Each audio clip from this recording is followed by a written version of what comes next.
Sources ఆధారాలు, sources మూలాధారాలు,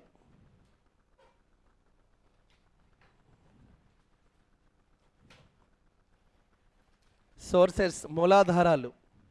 మూడవది futures borrowed, స్వీకరించిన, ఫ్యూచర్స్ బారోడ్ స్వీకరించిన లక్షణాలు లేదా మూలాధారాలు. మూడో హెడ్డింగ్ ఏంటి? లక్షణాలు లేదా మూలాధారాలు. మన రాజ్యాంగం ఎక్కువగా ఏ చట్టాన్ని ఫాలో అవుతున్నాం? Government of India act 1935. So side heading పెట్టండి ఫస్ట్. ఇది ఎలా రాస్తారంటే ఏ అని పెట్టియండి. ఇది లేదు, ఇది ఇలా రాసినా పర్లేదు, అప్పుడు దీన్ని ఒక్కొక్క దానికి ఇలా నెంబర్ అయ్యాలి. ఇలా రాయకూడదు. ఇది ఒకటి, ఇది రెండోది, అప్పుడు ఇలా రాయండి. నెంబర్ 2. ఫస్ట్ 1 రాయండి. గవర్నమెంట్ ఆఫ్ ఇండియా యాక్ట్ 1935, భారత ప్రభుత్వ చట్టం 1935. భారత ప్రభుత్వ చట్టం 1935.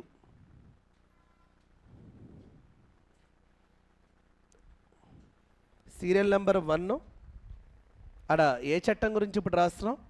భారత ప్రభుత్వ చట్టం 1935. అందులో కుడివైపు ఫస్ట్ది 8 బారో చేస్తాం. ఫెడరల్ స్కీమ్, సమాఖ్య నిర్మాణము. ఇవి ఇలా రాయకూడదు, ఇలా ఒకదాని కింద ఒకటి రాయాలి. 2 ఆఫీస్ ఆఫ్ గవర్నర్, గవర్నర్ కార్యాలయము, ఆఫీస్ ఆఫ్ గవర్నర్, గవర్నర్ కార్యాలయము. 3 జ్యుడిషరీ. ఇంకా చూడకండి, నేను చెప్పింది రాయండి, అటువైపు చూడకండి, లాస్ట్లో చెక్ చేసుకుందరు. 3 జ్యుడిషరీ, న్యాయశాఖ. 4 పబ్లిక్ సర్వీస్ కమిషన్స్.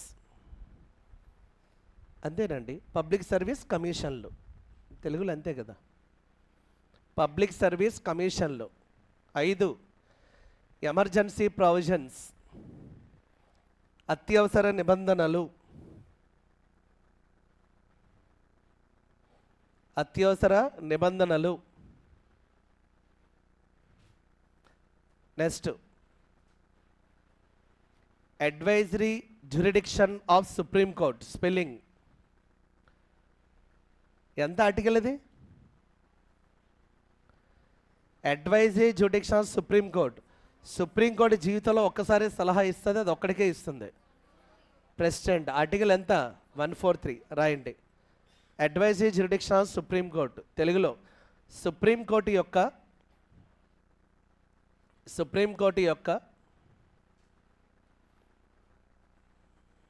ఇది ఎందుకు వచ్చింది? ఇది ఏటి వస్తుంది అసలు, ఎక్కడికి వెళ్ళింది?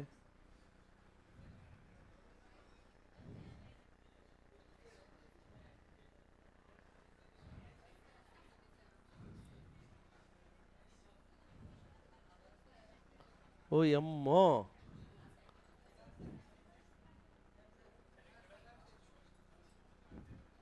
ఎక్కడండి? ఇదా?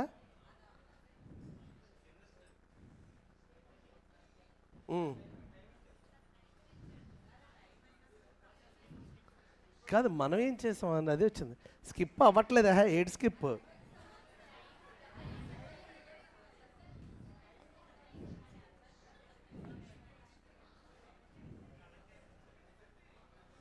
సుప్రీంకోర్టు యొక్క సలహా పరిధి,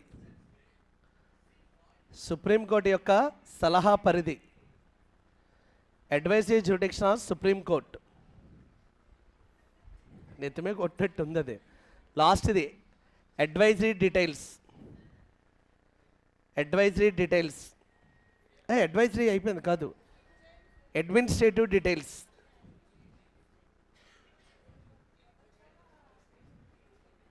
అమ్మద్దా, ఎవడండి మాయిదారు సచ్చినుండి?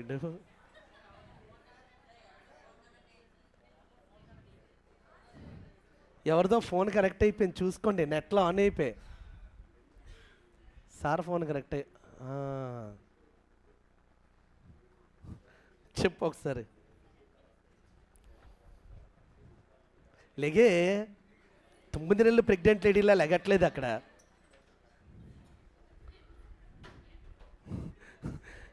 అడ్మినిస్ట్రేటివ్ డీటెయిల్స్, పరిపాలనా విషయాలు. దాని పైది ఏంటి రాశారు? సుప్రీంకోర్టు యొక్క సలహా పరిధి. అది అయిపోయింది కదా.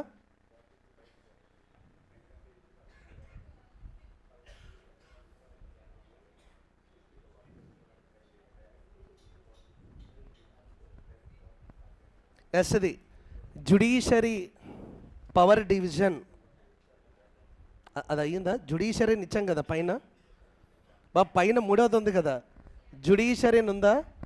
Are judiciary power division. మూడోది అమ్మాయి, మూడోది చూడు ఒకసారి.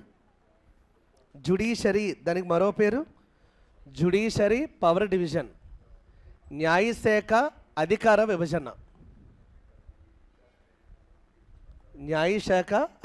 విభజన. అంటే మొబైల్ ఏదైనా చూసి ఇక్కడ లీక్ అయిపోతే ఏంటి పరిస్థితి? ఆర్టికల్ 19 క్లాస్ 1 క్లాస్ ఏ, ఆర్టికల్ 21. పుట్టుస్వామి అని ఒక కేసు ఉంది తెలుసా, 2017. ఆయన పర్సనల్ మనం చూసేస్తున్నాం, మనమే కేసు వేయచ్చు. రైట్ టు ప్రైవసీ అంటారు తెలుసా, పుట్టుస్వామి కేసు మనందరం వైలేట్ చేస్తున్నాం మనం. నెక్స్ట్ది ఫ్రమ్ యుఎస్ఏ కాన్స్టిట్యూషన్ పెట్టండి. ఫ్రమ్ బ్రిటిష్ కాన్స్టిట్యూషన్, రెండో side heading B. From British constitution. ఫస్ట్ది అయిపోయింది కదండి, ఆ అంశాలు ఎక్కడి నుండి తీసుకొచ్చాం? భారత ప్రభుత్వ చట్టం. రెండోది ఫ్రమ్ బ్రిటిష్ కాన్స్టిట్యూషన్. రెండోది బ్రిటిష్ రాజ్యాంగం. ఎవరిదో ఆండ్రాయిడ్ ఫోన్? అమ్మ నాది కాదు, అచ్చా నాది అస్సలు కాదు. మరి ఏదో చేయరా బాబు, ఇది ఆఫీస్ ఆన్ చేసి అండి.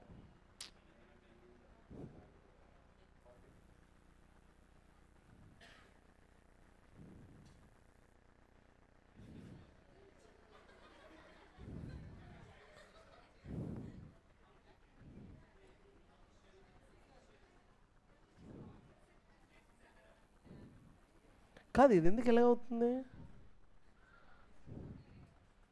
సరే, ఇలా మీరు రెండోది రాయండి. From British constitution, English, Telugu వాళ్ళు బ్రిటిష్ రాజ్యాంగం. సరే ఇలా పెళ్ళు అయితే అయితే ఏదో చేద్దాం. బ్రిటిష్ రాజ్యాంగం రెండోది. అలా రాయండి అమ్మా. ఫస్ట్ పాయింట్ పార్లమెంటరీ ప్రభుత్వం. శశాంక్, నేను క్లాస్లో ఉన్నానండి. హలో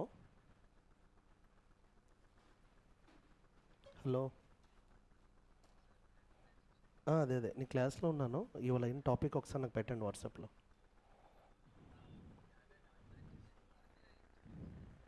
ఓకే, 6:30కి చేయండి. ఓకే.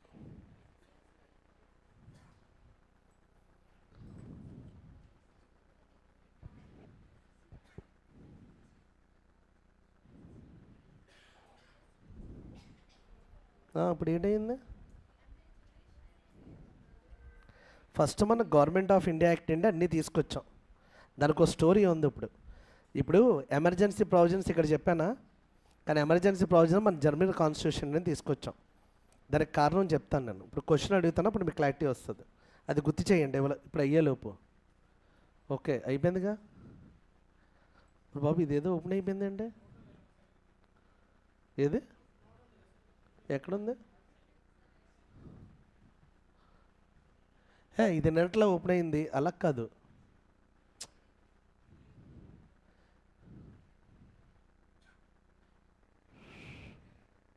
నన్ను ఇదే నొక్కాం మనం. ఎస్, మేము నేర్చేసుకున్నాం.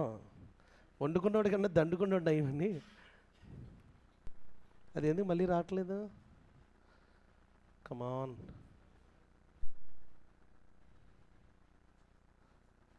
అదే కింద కొట్టుకుంటుంది, కనబడ్డది. సరేనమ్మా, ఫస్ట్ రాయండి అందులో పార్లమెంటరీ గవర్నమెంట్, పార్లమెంటరీ ప్రభుత్వం. రెండోది రూల్ ఆఫ్ లా. సమన్యాయము. ఫస్ట్ది పార్లమెంటరీ గవర్నమెంట్, పార్లమెంటరీ ప్రభుత్వం. రెండోది రూల్ ఆఫ్ లా, సమన్యాయము. 3 లెజిస్లేటివ్ ప్రొసీజర్, లెజిస్లేటివ్ ప్రొసీజర్. శాసన ప్రక్రియ, శాసన ప్రక్రియ. తర్వాతది సింగిల్ సిటిజన్షిప్, ఏక పౌరసత్వము, ఏక పౌరసత్వము. Next cabinet government. Next cabinet government system, cabinet ప్రభుత్వము, క్యాబినెట్ ప్రభుత్వ విధానము. తర్వాతది ద్వివిధ సభ, బై క్యామరల్ లెజిస్లేచర్, తెలుగులో ద్వివిధ సభ, ఇంగ్లీష్లో బై క్యామరల్ లెజిస్లేచర్. తర్వాతది పార్లమెంటరీ ప్రివిలేజెస్. ప్రివిలేజ్ అంటే అర్థమేంటి? స్పెషల్ రైట్ అమ్మా, ప్రత్యేక హక్కు అని చెప్పాను కదా. ఆడవాళ్ళ సీట్లో ఆడవాళ్ళు కూర్చోవడం ఏంటి? ఆర్టీసీ బస్సులో ఆడవాళ్ళ సీట్లలో మగవాళ్ళు కూర్చుంటారా, అటు ఇటు కానోళ్ళు కూర్చుంటారా? ఆడవాళ్ళ బస్సులో ఎవరు కూర్చుంటారు? ఆడవాళ్ళు. అదే వాళ్ళ ప్రివిలేజు అంటే వాళ్ళ ప్రత్యేకమైన హక్కు. సినిమా థియేటర్లో 2 కౌంటర్లు ఉంటాయి, మొత్తం థియేటర్ అంతా నిండిపోయింది. ఓకేనా? మహాబలి అనే సినిమా వస్తుంది ప్రభాస్ది. ఓకేనా? మగవాళ్ళు కొట్టుకు చేస్తున్నారు, ఆడవాళ్ళ కౌంటర్లోకి వెళ్తే టికెట్లు ఇస్తారా? ఎవరు అక్కడ ఎవరు వెళ్ళాలి? ఆడవాళ్ళే ఖాళీగా ఉండే ఎవరు. ఎందుకంటే అది ఆడవాళ్ళకి ఇచ్చిన స్పెషల్ ప్రివిలేజ్. ప్రివిలేజ్ అంటే ప్రత్యేకమైన హక్కు. రాయండి పార్లమెంటరీ ప్రివిలేజెస్. తెలుగు వాళ్ళు పార్లమెంటరీ సేమ్ అలాగే రాయాలి. Parliamentary privileges, parliamentary privileges. అక్కడ ప్రివిలేజ్ అంటే మీనింగ్ ప్రత్యేకమైన హక్కు, ప్రత్యేకమైన హక్కు.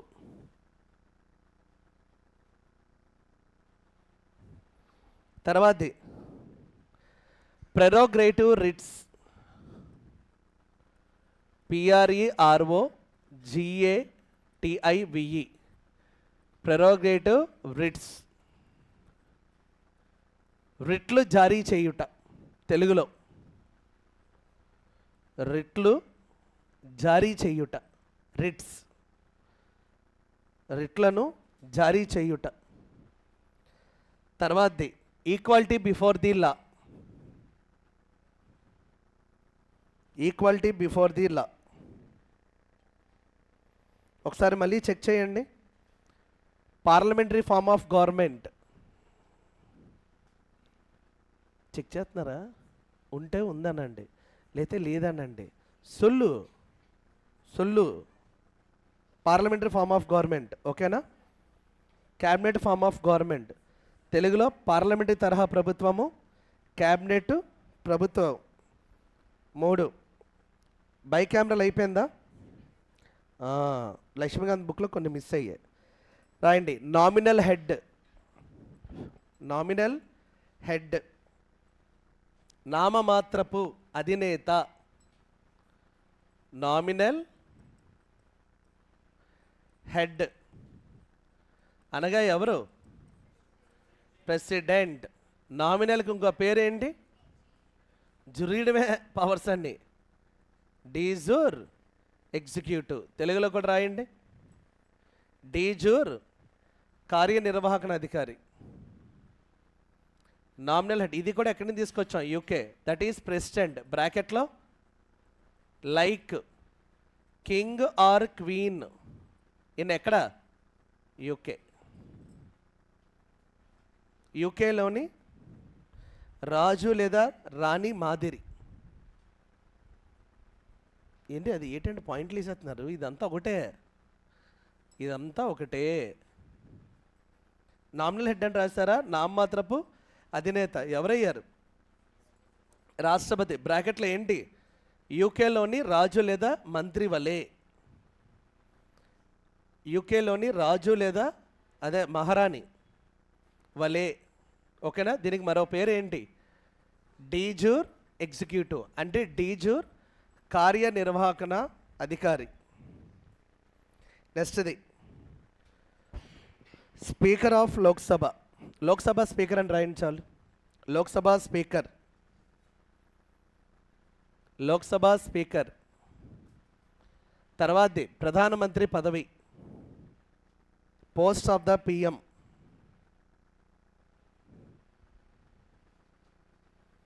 Post of the PM. మన దేశంలో ఏ సభ పవర్ఫుల్? రాయండి. Lower house more powerful than upper house. Lower house more powerful than upper house. ఎగువ సభ కన్నా దిగువ సభ, ఎగువ సభ కన్నా దిగువ సభ అత్యంత ప్రతిభావంతమైనది. Lower house is more powerful than upper house. ఎగువ సభ కన్నా దిగువ సభ అత్యంత ప్రతిభావంతమైనది. అలాగే మన దేశంలో ప్రభుత్వం ఎప్పుడు ఎవరికి బాధ్యత వహిస్తుంది? ప్రభుత్వం అంటే కౌన్సిల్ ఆఫ్ మినిస్టర్స్. ఎప్పుడు ఎవరికి రెస్పాన్సిబుల్గా ఉండాలి? అక్కడ మనకి దేనికి ఉండాలి? పార్లమెంట్. పార్లమెంట్లో ఏ సభకు ఉండాలని చెప్పాను? లోక్సభ. రాయండి. Council of ministers responsible to lower house. మంత్రి మండలి దిగువ సభకు. Lower house collectively responsible to, lower house కాదు, ఏంటి చెప్పాను? Council of ministers collectively responsible to lower house. Collectively responsible to lower house. మంత్రి మండలి దిగువ సభకు సమిష్టి బాధ్యత వహించుట. మంత్రి మండలి దిగువ సభకు సమిష్టి బాధ్యత వహించుట. Next cabinet system of ministers. అది cabinet form of government.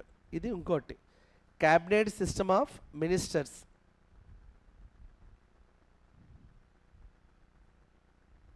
Cabinet వ్యవస్థ గల మంత్రులు. క్యాబినెట్ వ్యవస్థ గల మంత్రులు. తర్వాతది సింగిల్ సిటిజన్షిప్ చెప్పాను కదా. Office of CAG. Office of CAG, CAG. అదేనండి controller and auditor general of India. ఇందా రాశారుగా, controller and auditor general of India. ఎన్ని అయ్యి ఉంటాయి? నెక్స్ట్ది election commission of India. Election commission of India. తర్వాతది ఎన్నికల సంఘం, భారత ఎన్నికల సంఘం. తర్వాతది ఎలక్షన్ కమిషన్ ఆఫ్ ఇండియా, భారత ఎన్నికల సంఘం. తర్వాతది the post of prime minister. ప్రధానమంత్రి పదవి అయిపోయిందా? ఓకే.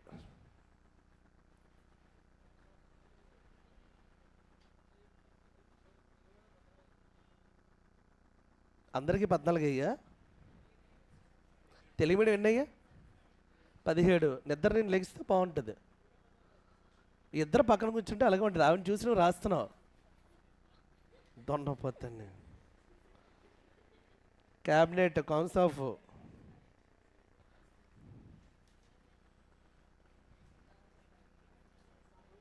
సింగిల్ సిటిజన్షిప్ అయిపోయింది. కాగున్నా నెక్స్ట్ది equality before the law.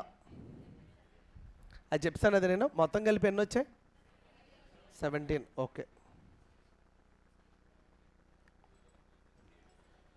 Legislative procedure కూడా అయిపోయిందా?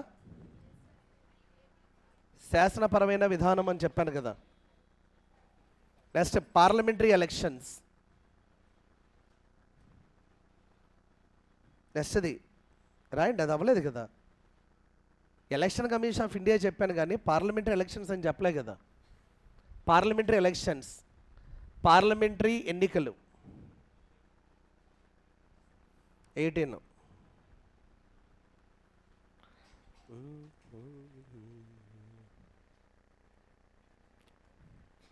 నెక్స్ట్ యుఎస్ఏ రాజ్యాంగం. యుఎస్ఏ రాజ్యాంగం. అసలు ఇవే ఎగరగొడిచినట్టు ఉన్నాం పాపాత్ముడా. ఏటేటి రాయలేదు మీరు? ఇంగ్లీష్ రాశారు అన్నీనా? ఎన్ని వచ్చాయి?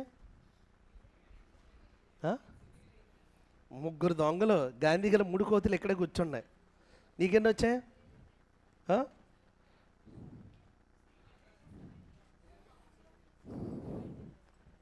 మరి కాదా?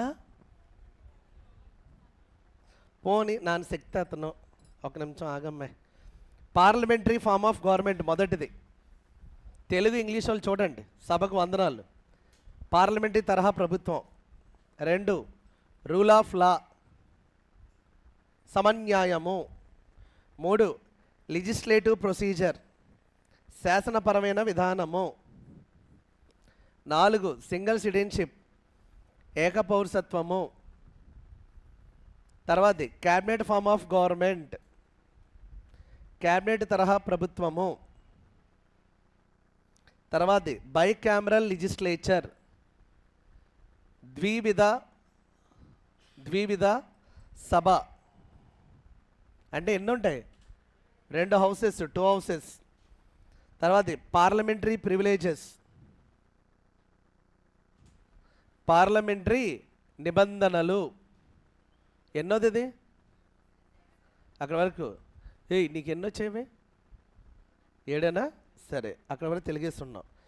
8 ప్రెరగేటివ్ రిట్స్, రిట్లు జారీ చేయుట. 9 ఈక్వాలిటీ బిఫోర్ ది లా. ఇది తెలుగులో రాయలేదు. ఈక్వాలిటీ బిఫోర్ ది లా, చట్టం ముందు అందరూ సమానమే.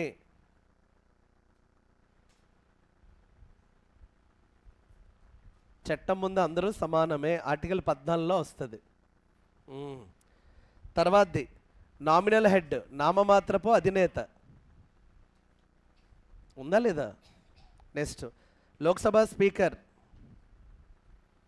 నెక్స్ట్ పిఎం పదవి, పోస్ట్ ఆఫ్ పిఎం ఉందా? Next lower house is more powerful than upper house. ఎగువ సభ కన్నా దిగువ సభ ప్రతిభావంతమైనది. తర్వాతది council of ministers, collectively responsible to lower house. అది ఉందా? అది సంగతి. ఎలా విడగొట్టండి.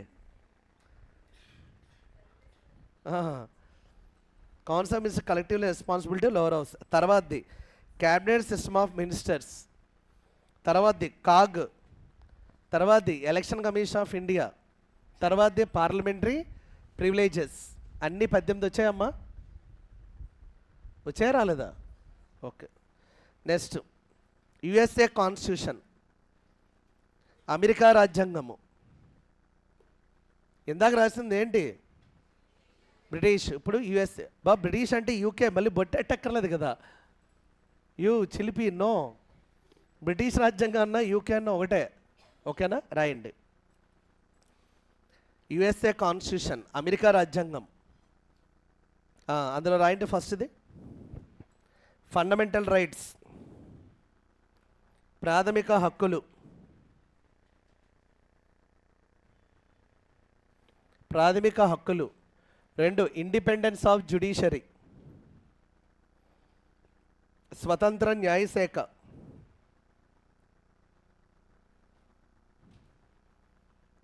Judicial review,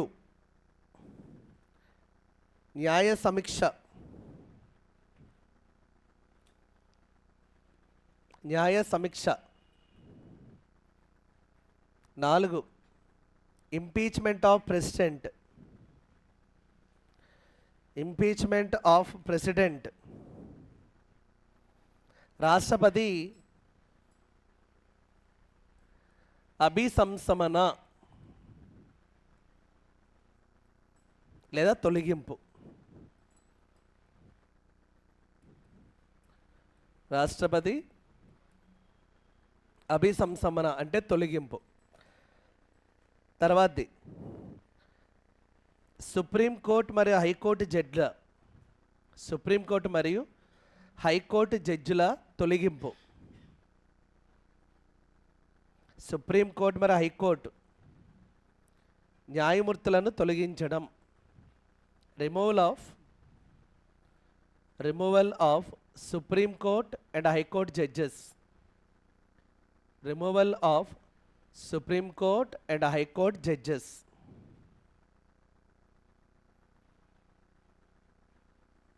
next the post of vice president, ఉపరాష్ట్రపతి పదవి. The post of vice president, ఉపరాష్ట్రపతి పదవి. లేనివి రాయండి.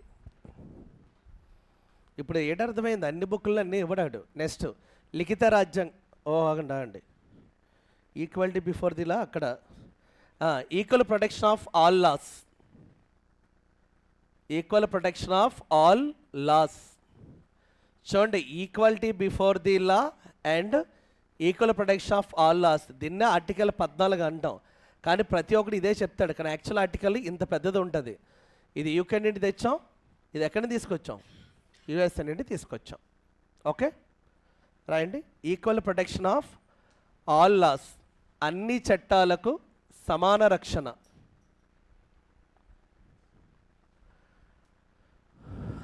అన్ని చట్టాలకు. పంది అది ఇయ్యలేదు, అందుకే గొడ్డలు తడిసిపోతున్నాయి. అవ్వట్లేదే, ఇయ్యలేదా? తర్వాత ఒకసారి చెప్పు. తడిసిపోతుంది ఇక్కడ. నువ్వు ఫ్యాన్ కింద కూర్చొని వచ్చావు అమ్మా.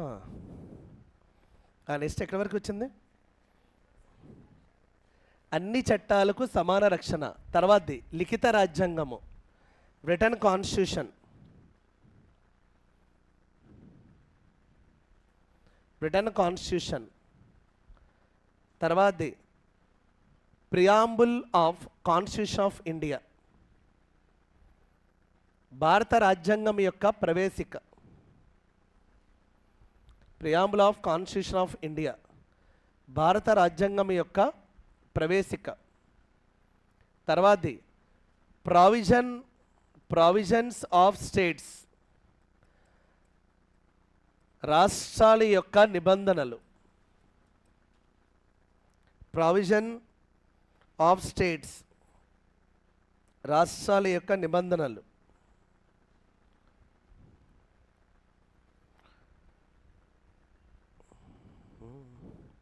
Next vice president. నెక్స్ట్ ఇది vice president to act as ex officio. ఈ పదవి అమెరికా నుంచి తెచ్చాం. చైర్మన్ ఆఫ్ ఎక్కడ? రాజ్యసభ. రాజ్యసభను ఏమనాలి? Council of states. అది రాయండి. Vice president of India to act as ex officio chairman of Rajya Sabha. Next, functions of President of India. Telugu valla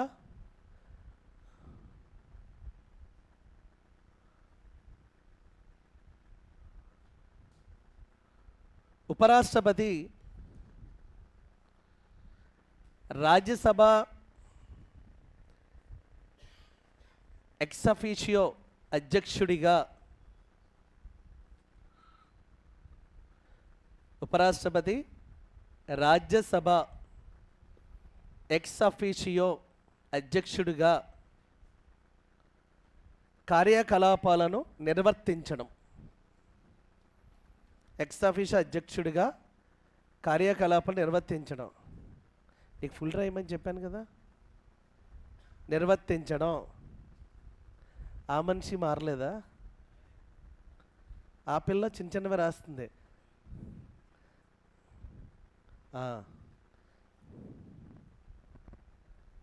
పేపర్లు అడ్డంగా రాసిన వాళ్ళు ఇంకెవరు ఉన్నారు? నువ్వు వైట్ బుక్ ఒకటి పెట్టమ్మాయి, తర్వాత కనుక జిఎస్ ఎప్పుడు వైట్ పుస్తకమే ఉండాలి. చదివేటప్పుడు ఎట్ ఈజ్ అంటాం మనం, అది ఈజీగా గుర్తుంటుంది. ఇంత డబ్బులు పెట్టారు, అది ఎంత అవుతుందండి? 100, 150 ఏమంత పేపర్లు అమ్ముతారు తెలుసా? అది మీకు జేకే కాపియర్, అది 500 ఉంటాయి. దాన్ని తీసుకెళ్ళి అలాంటి 3 కొన్నారనుకో, ఆ జెరాక్స్ షాపుడికి ఇస్తే 250 పేజీలతో బుక్ చేయించాలి. 2+6 పుస్తకాలు వస్తాయి. Spiral binding. స్పైరల్ ఏంటంటే లాంగిటివిటీ ఎక్కువ ఉంటుంది మామూలు పుస్తకాల కన్నా, అందుకే మేము స్పైరల్ చేయమంటాం. ఫస్ట్లో నాకు అర్థమయ్యేది కాదు, తర్వాత క్లారిటీ వచ్చింది. సరే రాయండి, ఎక్కడ రాసాం? ఓకే, ఫంక్షన్స్ ఆఫ్ ప్రెసిడెంట్, రాష్ట్రపతి కార్యకలాపాలు. Next functions of vice president, ఉపరాష్ట్రపతి కార్యకలాపాలు. ఉపరాష్ట్రపతి కార్యకలాపాలు.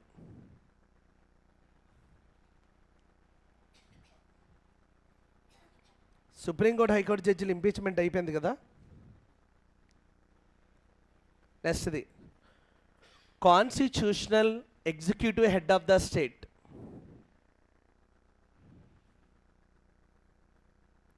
Constitutional executive head of the state, రాజ్యాంగబద్ధమైన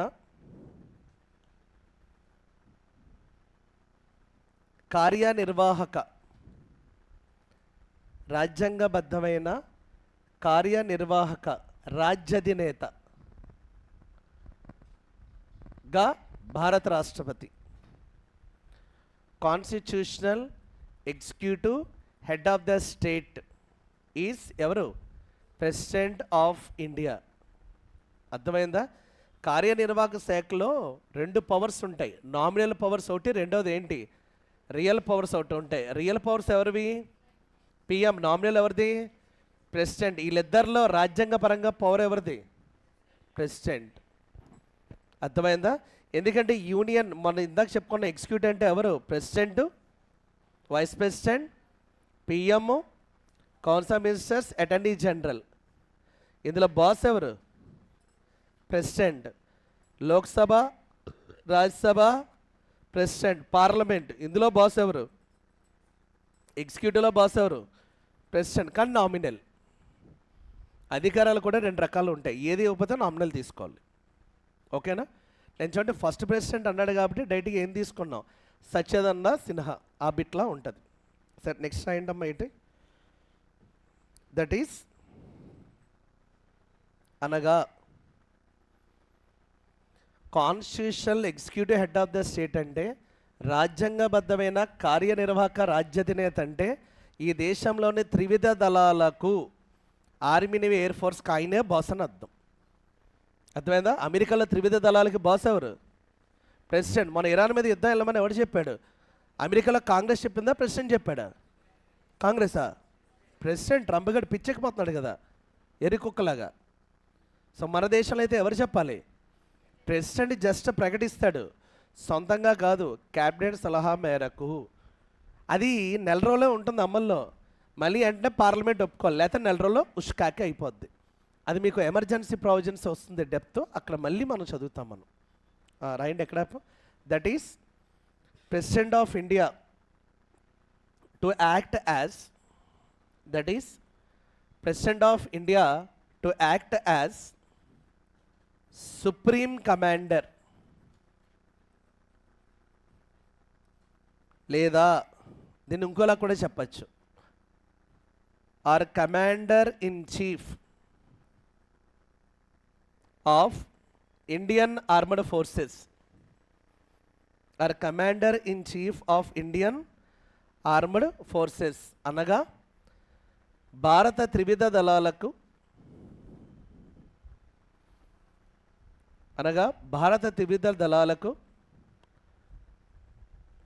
త్రివిధ దళాలకు సుప్రీం కమాండర్ లేదా కమాండర్ ఇన్ చీఫ్గా సుప్రీం కమాండర్ లేదా కమాండర్ ఇన్ చీఫ్గా భారత రాష్ట్రపతి. చీఫ్గా భారత రాష్ట్రపతి. Next Canada constitution. Canada constitution రాయండి. Scheme of federation with a strong centre. Scheme of federation with a strong centre. Scheme of federation with a strong centre. బలమైన కేంద్రము గల సమాఖ్య వ్యవస్థ. బలమైన కేంద్రము గల సమాఖ్య వ్యవస్థ. Scheme of federation with a strong centre. ఏటి రాశారు? బలమైన కేంద్రం గల సమాఖ్య వ్యవస్థ. రెండవది కేంద్రానికి గల అవశిష్ట అధికారాలు. కేంద్రానికి గల అవశిష్ట అధికారాలు. Vesting, VESTING, vesting of residuary powers. Vesting of final powers ఎవరిదమ్మా? సెంట్రల్ స్టేటా? అదే vesting of residuary powers of vesting of residuary powers of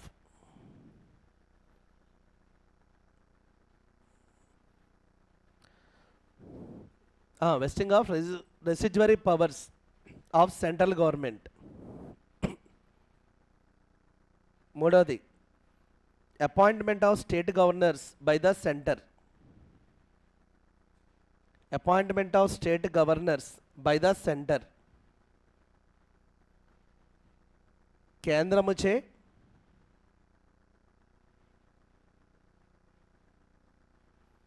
కేంద్రముచే రాష్ట్ర గవర్నర్ల నియామకం.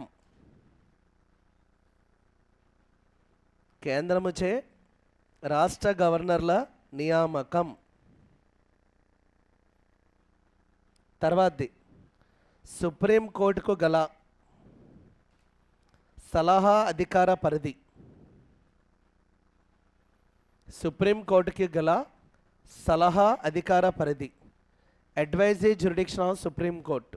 అది రెండోసారి వస్తుంది, షుగర్ వల్లదు, కొంచెంసేపు ఆగాలి.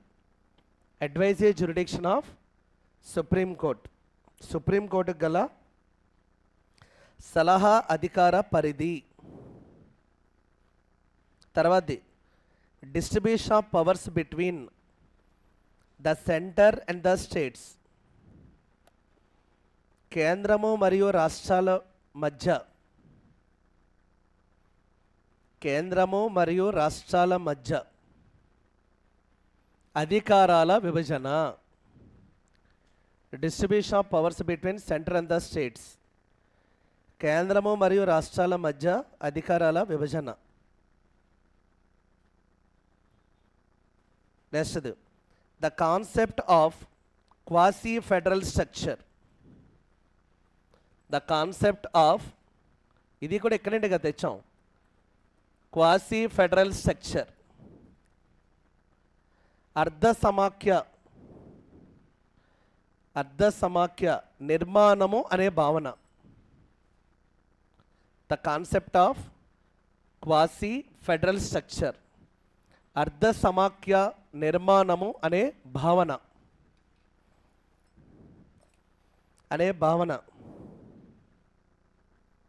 తర్వాతది మనకి జాబితాలు ఎన్నున్నాయి?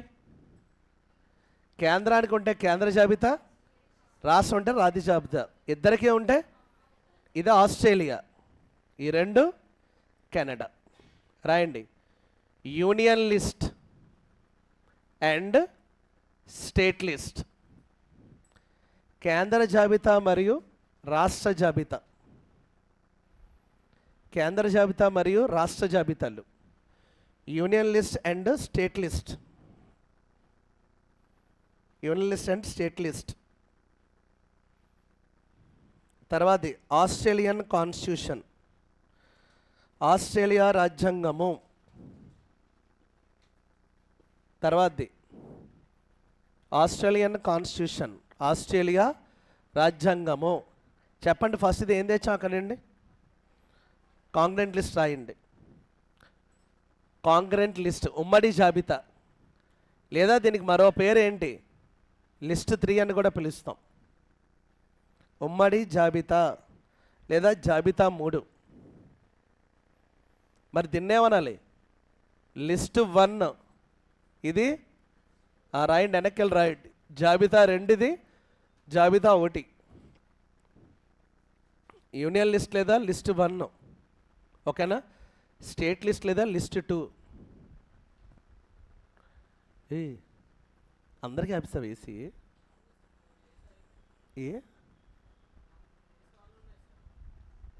అది ఆఫీస్ ఉన్నాయి కదా, రెడ్ అంటే ఆఫీస్ ఉన్నాయని అర్థం. ఆన్ ఉంటే గ్రీన్ రావాలి కదా. ఓల్డేజా ఏది? అది ఓపెన్ చేస్తే అవదా?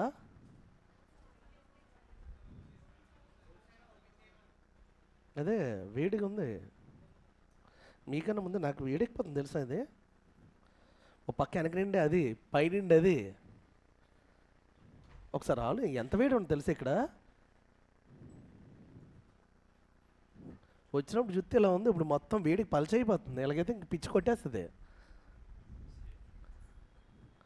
అంతే కదా, అట్టట్టుంటే చూడట్లేదు, ఎట్టట్టుంటే ఇంకే చూస్తాను.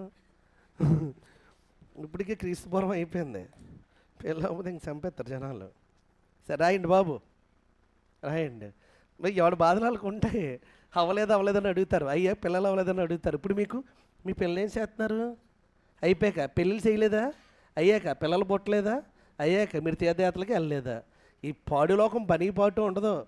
అలాగ ఏదో ఒకటి అడుగుతూనే ఉంటారు. తీరా గుళ్ళు గోపురాలు తిరిగితే బాగున్నాం ఆరోగ్యంగానా అంటే ఏంటి? పైకి పొమ్మని. నెక్స్ట్ ఏంటి రాయండి.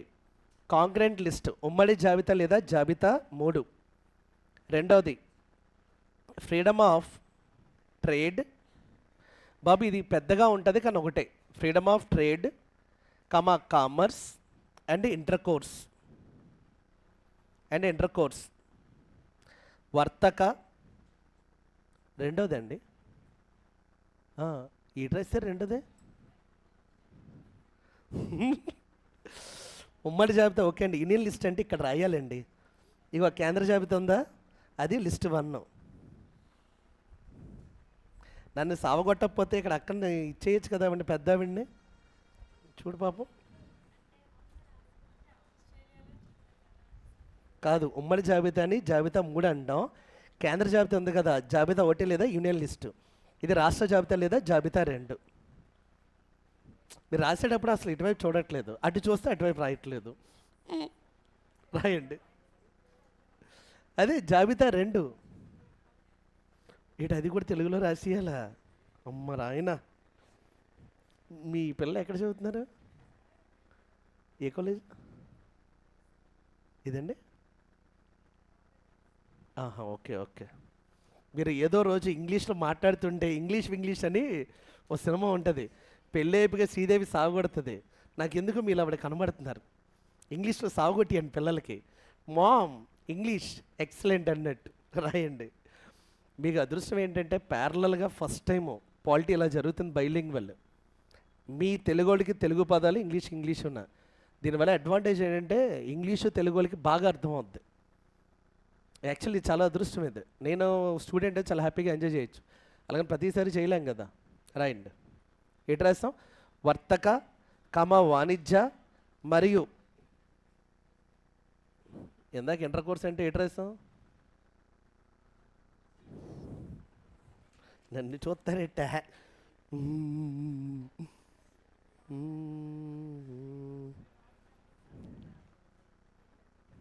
ఈ తెలుగులో చూస్తేనే కష్టమే, ఇంగ్లీష్లో దొరకదా?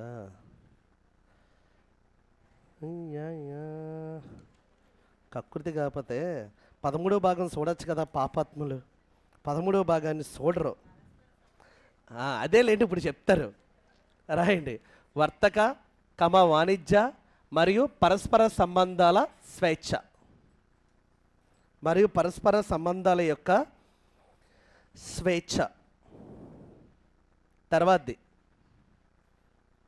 తర్వాతది ఎన్నోది? Okay. Joint sitting of 2 houses of the parliament. Joint sitting of 2 houses of the parliament. పార్లమెంట్లోని ఉభయ సభల ఉమ్మడి సమావేశం. పార్లమెంట్లోని ఉభయ సభల ఉమ్మడి సమావేశము. తర్వాతది language of the preamble. Next unit preamble వస్తుంది, అందులో భాష చాలా ఎంతగా ఉంటుంది. రండి, లాంగ్వేజ్ ఆఫ్ ద ప్రియాంబుల్, ప్రవేశికలోని భాష. ప్రవేశికలోని భాష, లాంగ్వేజ్ ఆఫ్ ద ప్రియాంబుల్. తర్వాతది ఐరిష్ కాన్స్టిట్యూషన్. ఐరిష్ అంటే అర్థమేంటి? ఐర్లాండ్. రాయండి, ఐరిష్ కాన్స్టిట్యూషన్, ఐర్లాండ్ రాజ్యాంగము. ఐర్లాండ్ రాజ్యాంగము. ఫస్ట్ది concept of DPSPs. Concept of DPSPs అంటే directive principles of state policy. ఆదేశిక సూత్రాలు. ఆదేశిక సూత్రాల భావన. రాజ్య విధాన ఆదేశిక సూత్రాల అంటే ఫుల్ పేరు చెప్పేస్తాను, తెలుగు బాగా వచ్చింది. రాజ్య విధాన అక్కర్లేదండి, నేను సరదాగా అన్నాను. ఫుల్ పేరు రాజ్య విధాన ఆదేశిక సూత్రాలు, కానీ ఏమని పిలుస్తాం? ఆదేశిక సూత్రాలు అంటాం, సరిపోద్ది. బ్రాకెట్లో ఇది మనం ఐర్లాండ్ నుంచి తెచ్చాం. ఐర్లాండ్ స్పెయిన్ అనే దేశం నుంచి తీసుకొచ్చాడు. బ్రాకెట్లో రాయండి, Ireland borrowed from, Ireland borrowed it from Spain constitution. Borrowed it from Spanish constitution అంటే స్పెయిన్. బ్రాకెట్లో ఐర్లాండ్ దేశం ఈ భావనను స్పెయిన్ రాజ్యాంగం నుంచి సంగ్రహించను. ఐర్లాండ్ రాజ్యాంగము ఈ భావనను స్పెయిన్ రాజ్యాంగం నుంచి సంగ్రహించను. ఈ బిట్ చాలా అడుగుతారు ఇది. సో మన దేశంలో డైరెక్టివ్ ప్రిన్సిపల్స్ ఎక్కడి నుండి తెచ్చాం? ఐర్లాండ్. ఎక్కడి నుండి తీసుకొచ్చాడు? స్పెయిన్ నుండి తీసుకొచ్చారు. అక్కడికి ఓకేనా? సరే, నెక్స్ట్ది 2 electoral office of president of India. రాష్ట్రపతి యొక్క ఎలక్ట్రల్ కార్యాలయము. రాష్ట్రపతి యొక్క ఎలక్ట్రల్ కార్యాలయము. ఓకేనా? ఎలక్ట్రల్ అంటే అర్థమేంటి? రాష్ట్రపతిలో రోడ్డుపై గాలి గన్నార 18 ఏళ్ళు దాటి ఓటేయడానికి అవ్వదు. ఎన్నుకోబడిన లోక్సభ, ఎన్నుకోబడిన రాజ్యసభ, ఎన్నుకోబడిన ఎమ్మెల్యేలు మాత్రమే వేస్తారు. దాన్ని ఏ కాలేజ్ అంటారు? Electoral college. అది ఏంటి రాస్తాం? రాష్ట్రపతి ఎలక్ట్రల్ కార్యాలయం, electoral office of president. Next method of election of president of India. Method of election of president of India. ఏ మెథడ్? ప్రపోర్షనల్ రిప్రజెంటేషన్ వస్తాయిలే. Method of election of president of India. రాష్ట్రపతి యొక్క ఎన్నిక విధానము. రాష్ట్రపతి యొక్క ఎన్నిక విధానము. తర్వాతది nomination of members. Nomination of 12 members. Nomination of 12 members to Rajya Sabha. Nomination of 12 members to ఎక్కడ? రాజ్యసభ. ఎవరు నియమిస్తారు? By president of India. రాష్ట్రపతిచే రాజ్యసభకు రాజ్యసభకు 12 మంది సభ్యుల రాష్ట్రపతిచే రాజ్యసభకు 12 మంది సభ్యుల నియామకం. 12 మంది సభ్యుల నియామకం.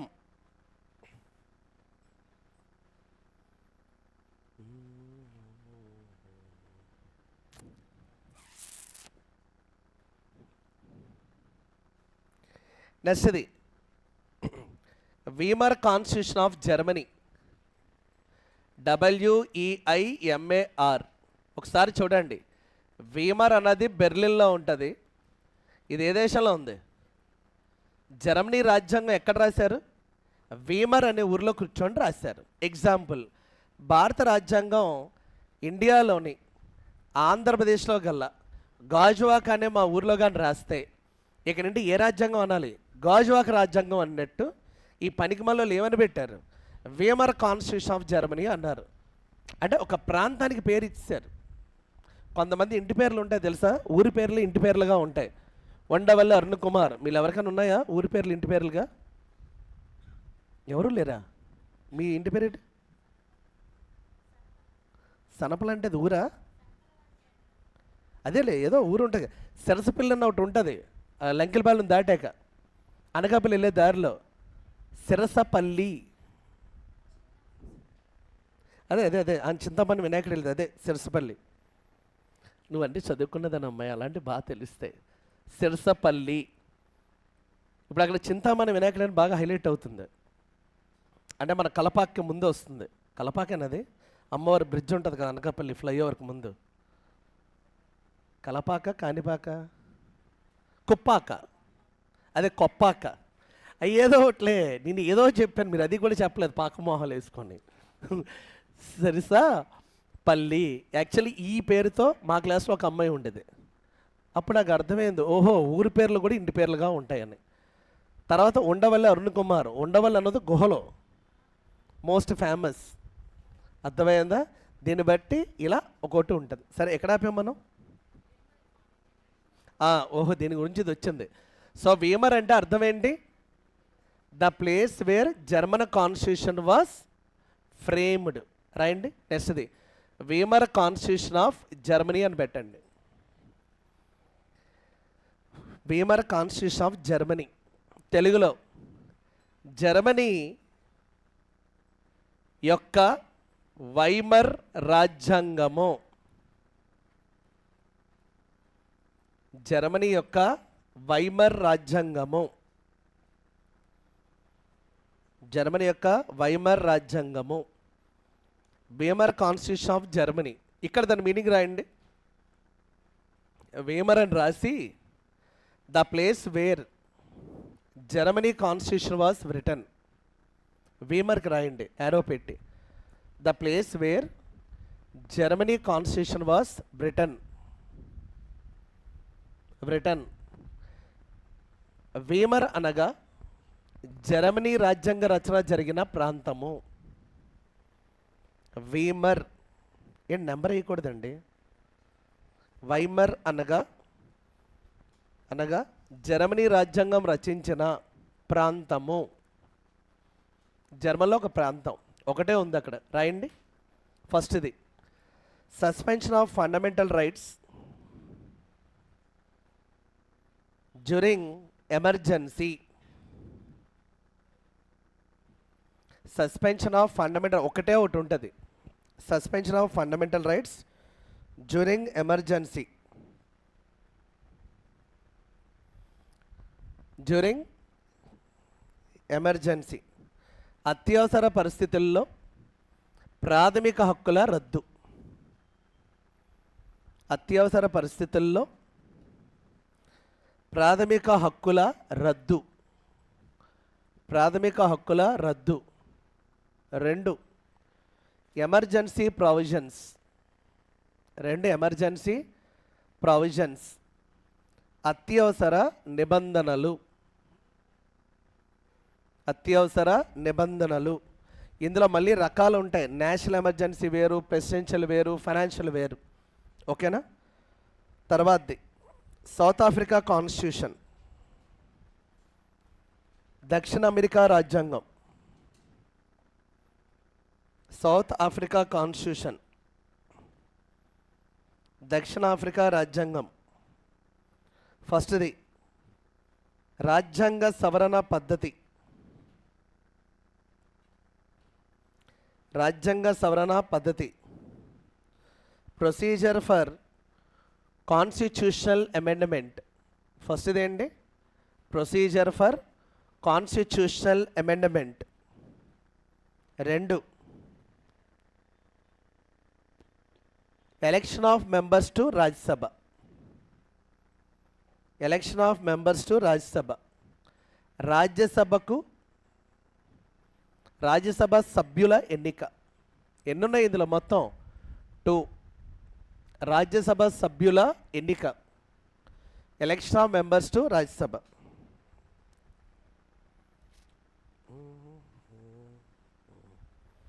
Next Japan. జపాన్ రాజ్యాంగము. ఫస్ట్ది ద కాన్సెప్ట్ ఆఫ్ మనది due process of law America లాగా, లేదా ప్రొసీజర్ ఎస్టాబ్లిష్డ్ బై లా. మనదేది? ఓకే, రాయండి. The concept of procedure established by law. ఇది ఆర్టికల్లోకి వస్తుంది. ఎంతమందిలో ఒకడు కూడా చెప్పట్లేదు.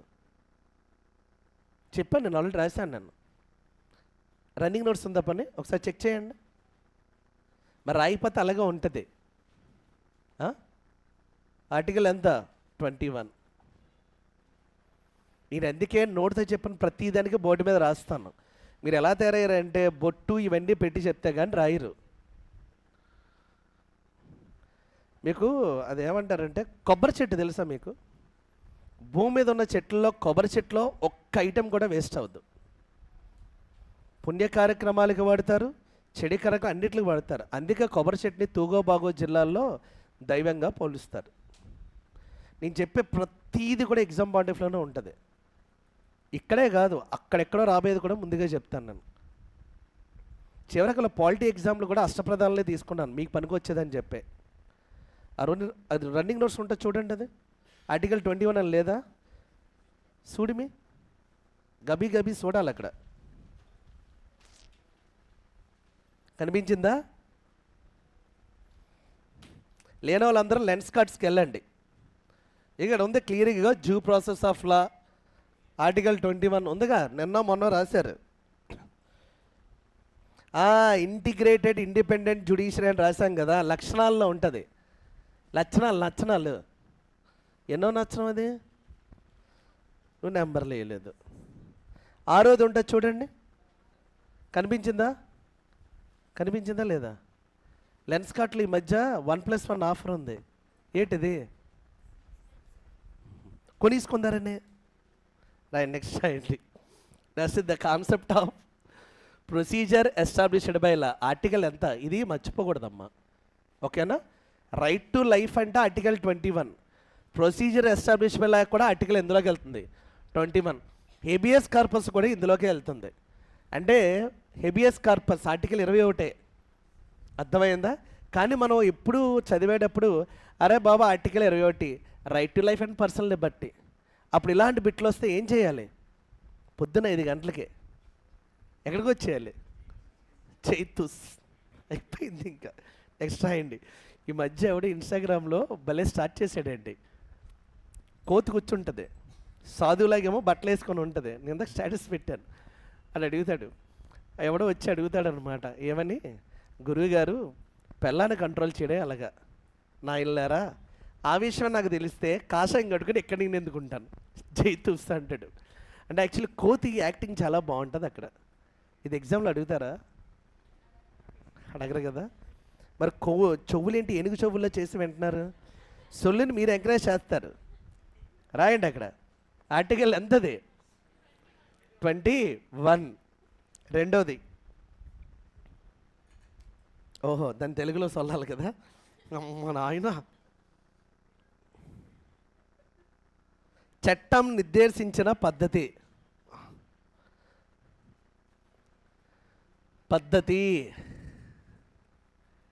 చట్టం నిర్దేశించిన పద్ధతి, బ్రాకెట్లో అధికారం 21 అని రాయండి.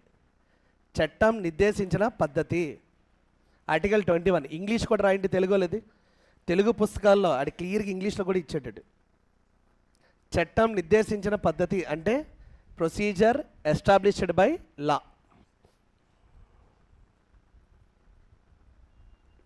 రెండోది the laws on which supreme court of India functions. The laws on which supreme court of India functions. Supreme court కార్యనిర్వహణకు సంబంధించిన, the laws on which supreme court of India functions. Supreme court కార్యనిర్వహణకు సంబంధించిన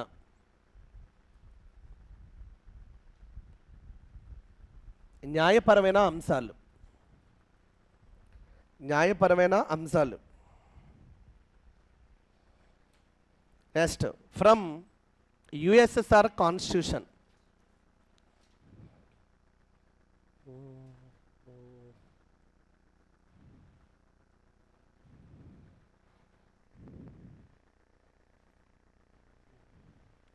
next రాయండి అమ్మా, from USSR constitution, మరో పేరు Russian constitution. USSR అంటే united, మనది యూనియనా యునైటెడ్? యూనియన్. మన ఫ్రెండ్ ఎందులో ఉండాలి? యూనియన్లోనే ఉండాలి. ఇండియాకి జాయిన్ చిక్కడి ఎవరు? అప్పుడు యూనియనా యునైటెడా? అంతే. అప్పుడు యూనియన్ ఆఫ్ సోవియట్ సోషలిస్ట్. అక్కడ రాష్ట్రాలను ఏమంటారు తెలిసేటి? స్విట్జర్లాండ్లో ఏమంటారు? క్యాంటన్స్ అంటారు. అమెరికాలో ఏమంటారు? స్టేట్స్. జఫా దగ్గర ఏమంటారు? పొట్టోడి దగ్గర ఏమంటారు? ప్రావిన్సే. చైనాలో కూడా జువాంగ్జన్ ప్రావిన్స్ అని వస్తుంది పేపర్లో. ఓకేనా? ఓకే, మంచోళ్ళు. కెండాలో ఏమంటారు? కొన్ని పాపాత్ములకి తెలియదు. సరే రాయండి అమ్మా, యుఎస్ఎస్ఆర్ కాన్స్టిట్యూషన్ లేదా రష్యన్ కాన్స్టిట్యూషన్. ఇది తెలియని వాళ్ళు రాయండి. Union of Soviet socialist republics. అందుకే దీన్ని సోవియట్ రాజ్యాంగం అని కూడా పిలుస్తారు. మరో పేరు సోవియట్ రాజ్యాంగం అన్నా ఇదే. మరో పేరు ఆర్ సోవియట్ కాన్స్టిట్యూషన్.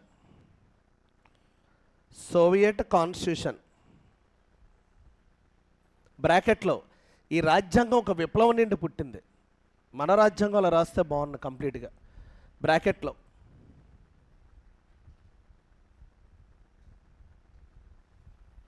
రాయండి, సోవియట్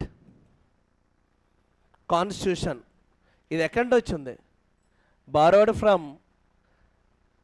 ఫ్రమ్ రష్యన్ రెవల్యూషన్ 1917. దీనిని రష్యా విప్లవం, ఈ రాజ్యాంగాన్ని రష్యా విప్లవం 1917 నుంచి సంగ్రహించడం అయినది. It borrowed from Russian revolution 1917. ఈ యొక్క ఉద్యమానికి బాస్ ఎవరో తెలుసా? వ్లాదిమిర్ అని ఒక ఊరు ఉంటుంది రష్యాలో. ఓకేనా? వాళ్ళు ఫస్ట్ లీడర్ పేరు లెనిన్. ఇప్పుడు పుతిన్ కూడా అక్కడి నుండి వచ్చారు. ఆ ఊరి నుండి వచ్చిన వాళ్ళందరూ చాలా స్ట్రాంగ్గా ఉంటారు. నారప్ప, వీరప్ప, వీరసింహ, సమరసింహ, నరసింహ, కడప. రష్యాలో కడప బ్యాచ్ ఏమంటారు? వ్లాదిమిర్. అంటే ఇది యాక్చువల్లీ ఊరు అనమాట. వ్లాదిమిర్ అంటే ఊరు. అక్కడ లెనిన్. ఇప్పుడు వచ్చిన వ్యక్తి ఎవరు? పుతిన్ వస్తారు. ఈ లెనిన్ అనే అతను 100 ఏళ్ల క్రితం జార్ల పాలన వద్దు, ప్రజాస్వామ్యం కావాలని ఒక రష్యా విప్లవాన్ని తీసుకొస్తాడు. ఈయనకు ఒక పార్టీ ఉంటుంది అన్నమాట. దాన్ని బోల్షివిక్ పార్టీ అంటారు. ఏ పార్టీ? ఆ పార్టీకి చెందిన అతను. సో ఈ పార్టీ తరపున ఈయన ఉద్యమం చేశాడు కాబట్టి దీనికి మరో పేరు ఏంటి? బోల్షివిక్ రెవల్యూషన్ అని కూడా పిలుస్తారు. దానికి మరో పేరు ఏంటి? బోల్షివిక్ రెవల్యూషన్ అని కూడా పిలుస్తాం. రాయండి. ఈ రాజ్యాంగాన్ని, అరే బాబు నెంబర్ లేకురా నాయన మొగుడా, నెంబర్ లేకు, ఫ్లాష్ బ్యాక్ చెప్తున్నాను. నెంబర్లు వేసేస్తారు అక్కడ, నెంబర్ వేస్తా ఒకటి అని నేను సొల్లిదాను కదా, రాయండి. ఈ రాజ్యాంగాన్ని రష్యా విప్లవము లేదా బోల్స్విక్ విప్లవము 1917 నుంచి సంగ్రహించడమైనది. It borrowed from Russian revolution or Bolshevik revolution 1917. First point, fundamental duties. ఇక్కడ తెచ్చినవి ఏంటండి? ఫండమెంటల్ డ్యూటీస్, ప్రాథమిక విధులు. ప్రాథమిక విధులు. రెండవది 5 year ప్లాన్స్, పంచవర్ష ప్రణాళికలు. పంచవర్ష ప్రణాళికలు. పంచవర్ష ప్రణాళికలు 5 year ప్లాన్స్ అండి. 5 year ప్లాన్స్, పంచవర్ష ప్రణాళికలు. 3, ద ఐడియల్స్ ఆఫ్. 3 అది ఎలా రాస్తారంటే ఇలా రాయండి, ది ఐడియల్స్ ఆఫ్ జస్టిస్. ఎన్ని రకాలు? 3, సోషల్, ఎకనామికల్ అండ్ పొలిటికల్. ఇప్పుడే హ్యాపీగా మనం ప్రియాంబుల్ చెప్పేసుకోవచ్చు సుఖంగా, ఈ పదాలు అలవాటు అయిపోయాయి కాబట్టి. And the ideals of justice, social, economical and political. ఇవి ఎందులో కనబడతాయి? In the preamble. In the preamble.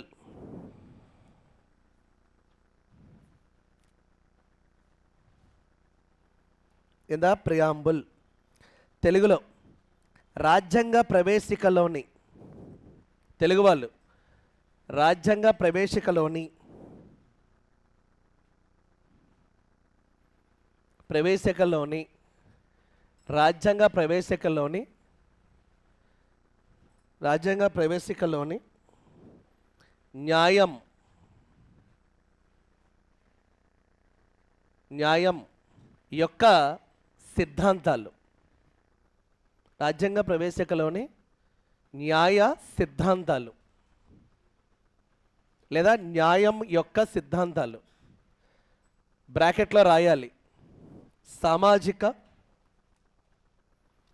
Social అంటే సామాజిక, కమా ఎకనామికల్ అంటే ఆర్థిక. సామాజిక బ్రాకెట్లో ఏంటి రాస్తున్నారా? బ్రాకెట్లో ఫస్ట్ ఏంటి వస్తుంది? సామాజిక రాయండి. అలా వెనక ముందు రాయకూడదు, నేను చెప్పినట్టే రాయాలి. లేదా నెహ్రూ నైట్ లేచి వచ్చేస్తాడు, దెయ్యమై మీ ఇంటికి మా ఇంటికి చచ్చిపోతాం మనం. అసలు పౌర్ణమి, పెళ్లి కాని అమ్మాయి అమావాస్య రోజు చచ్చిపోతే దెయ్యమే చంపేస్తుంది, అరుంధతిలాగా. పెళ్లి కాని మగవాడు పౌర్ణమి రోజు చచ్చిపోయాడు అనుకో, పశుపతి. నేను చెప్పేది సీరియస్ మ్యాటరే, కథ నవ్వుతూ చెప్పాను. మీకు డౌట్ ఉంటే ఆర్ట్ అండ్ కల్చర్లో వెళ్ళి చదవండి. ఇవాళ పౌర్ణమి కాబట్టి అమ్మాయిలు జుత్తులు ఎరబోసుకొని మేడల మీదకి వెళ్తే పల్లెటూరులో కాలు ఇచ్చేస్తుంది అమ్మ. ముసలావిడైతే నెత్తి మీదకి ఇచ్చేస్తుంది, గైట్లు గిట్లున. తెలక ఏం పెట్టాలి? ఆ తెలగల చెట్టు పెట్టాలి, తెలుసా? చెప్పలేదు ఎవరికి మీకు ఇవాళ ఆయిల్ పెట్టాలి అమ్మాయిలకని. జుత్తులు ఆరబోసుకోవడాలు, హెడ్ బాత్లు వాళ్ళు చేయనివ్వరు అక్కడ. ఒకళ్ళు చేసినప్పుడు మేడ ఎక్కనివ్వరు సాయంత్రం. ఈరోజు ప్రతి అమ్మాయికి అది ఉంటుంది రిస్ట్రిక్షన్. అబ్బాయిలు అయితే అమావాస్య. ఇప్పుడు చెప్పలేదా?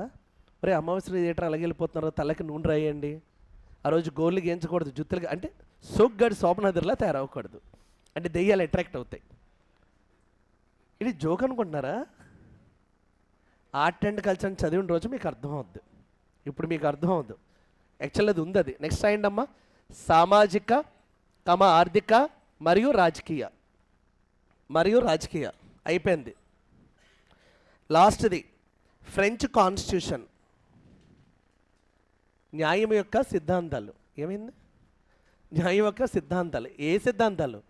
సామాజిక, ఆర్థిక. ఇంటికెళ్ళి నూనె రాసుకో. అర్థమైంది? కోతిపిల్ల ఉండి దెయ్యాలు పెట్టేస్తే ఇంకేం చేయలేం. ఆవిడికి రాత్రి ఇలా గోళ్ళని పాకడమే. సామాజిక, ఆర్థిక మరియు రాజకీయ. లాస్ట్దమ్మా, 60లో 10 పైన మంచి దేశాలు ఉంటాయి. ఎన్ని దేశాలు వచ్చాయి? పోలే సార్ 10 సార్లు ఇది రాయండి, కానీ ఇది ఇంపార్టెంట్. French constitution. నెక్స్ట్ది ఫ్రెంచ్ రాజ్యాంగము. లాస్ట్ది ఫ్రెంచ్ కాన్స్టిట్యూషన్, ఫ్రెంచ్ రాజ్యాంగము.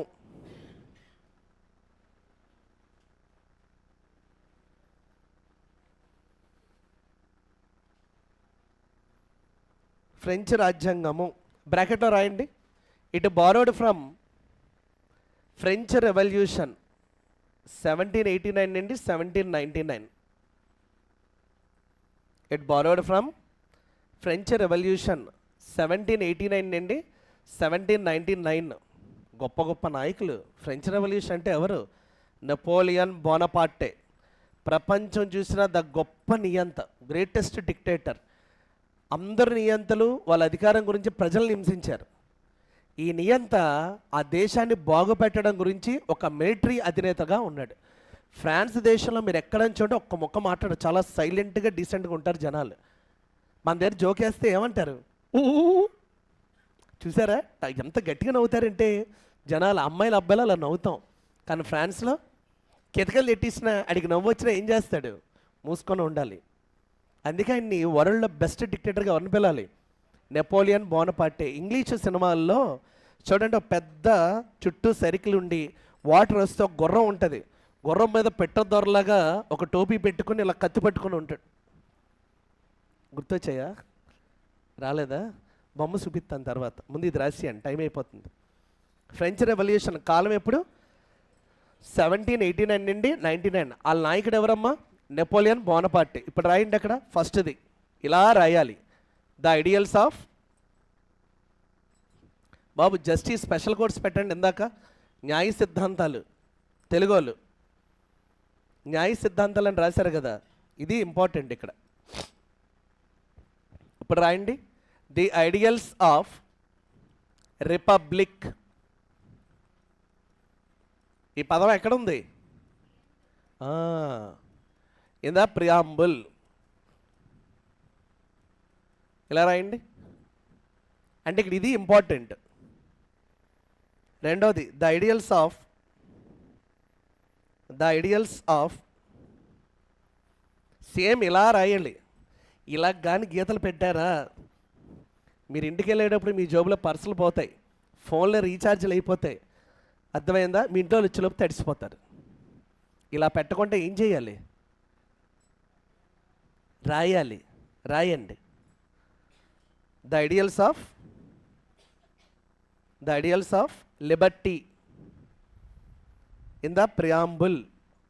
మీకు ఒకసారి చెప్తాను, ఆగండి. The ideals of Liberty in the preamble. Telugu.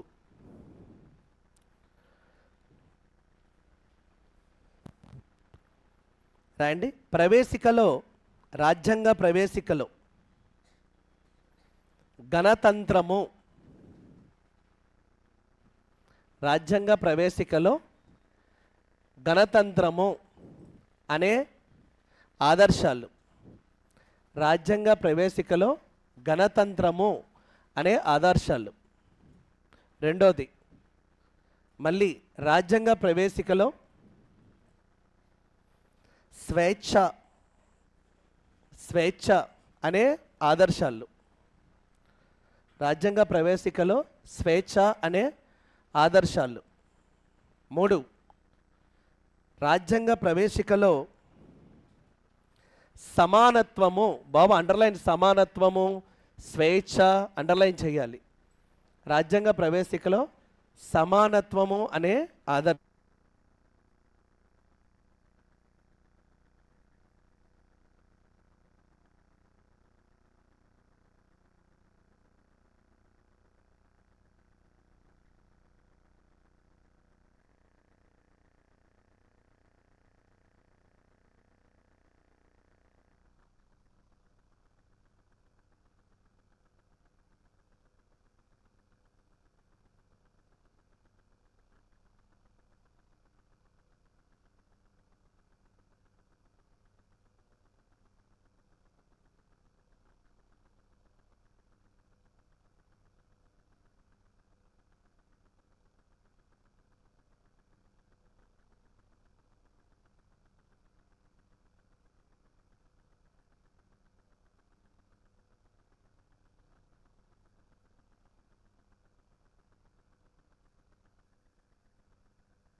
Vladimir Lenin గారు. ఆయన పేరు ఏంటి? వ్లాదిమిర్ లెనిన్ అని పిలుస్తాం. ఈయన పార్టీ ఏంటి? బోల్స్విక్ పార్టీ. రెవల్యూషన్ పేరేంటి? రష్యన్. 1917లో రష్యా కాదు, దాని పేరు యుఎస్ఎస్ఆర్. దీన్ని ఫిబ్రవరి రెవల్యూషన్ అని కూడా పిలుస్తారు, ఎందుకంటే అది స్టార్టింగ్ అయింది అప్పుడు కాబట్టి.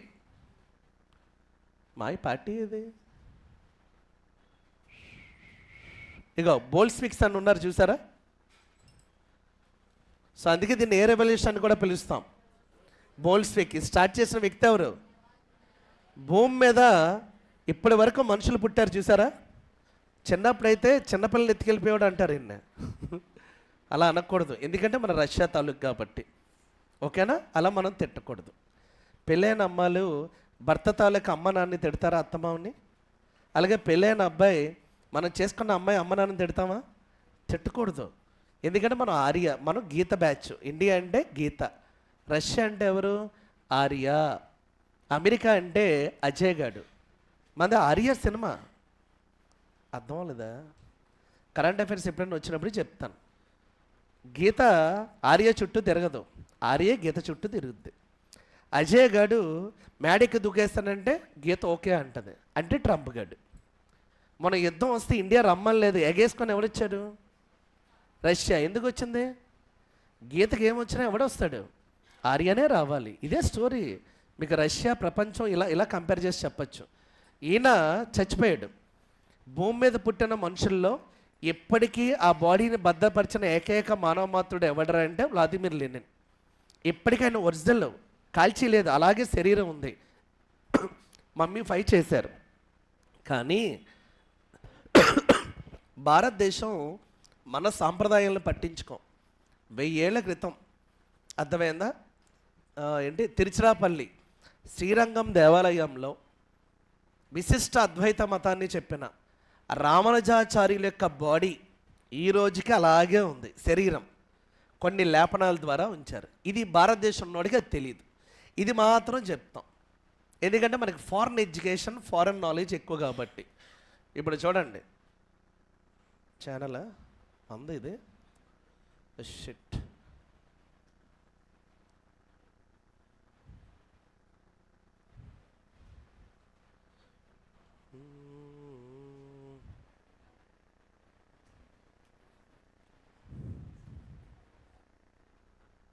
ఇగో ఇప్పటికీ మ్యూజియంలో ఆయన ఎలా చనిపోయినా బాడీని అలా ఉంచారు.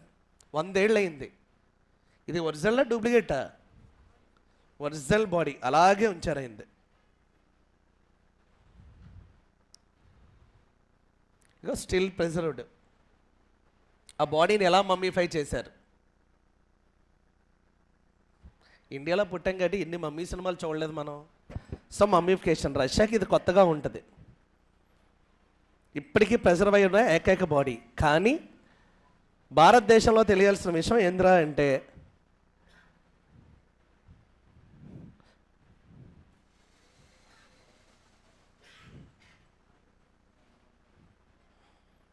సాక్షాత్తు రంగనాథ స్వామి దేవాలయానికి వెళ్ళేటప్పుడు పక్కన ఉంటుంది ఇది. ఇది ఎంత దారుణం తెలుసా? 100 ఏళ్ల క్రితం చచ్చిపోయినట్టు బాడీ ఉంటే సంకలు గుద్దుకుంటాం. 1000 ఏళ్ల క్రితం నుండి బాడీ ఇప్పటికీ అలాగే ఉంది. రామానుజాచార్యులు గుర్తుందా? అద్వైత మతం శంకరాచార్యులు, విశిష్ట అద్వైత మతం రామానుజాచార్యులు. శ్రీరంగం ఇదిగో గుళ్ళోకి వెళ్తే ఇలా ఉంటుంది. యాక్చువల్ నేను బొమ్మ అనుకునేవాడినండి. ఎనక్కు తెలియదు, ఎల్లరికూ తెలియమా? ఈ నండు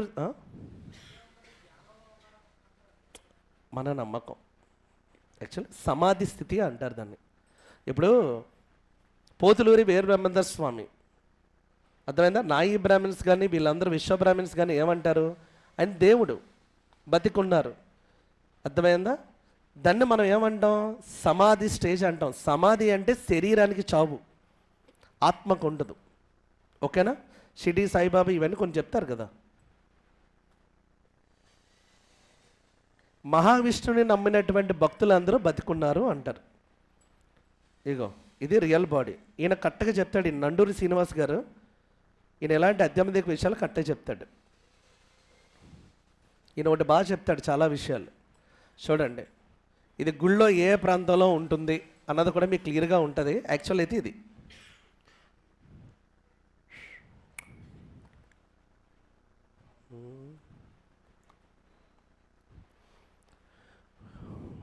భూమిలో పాతి అలాగ అయిపోతాయి శరీరాలు, కానీ ఈ శరీరం ఇప్పటికీ అలాగే ఉంచాం.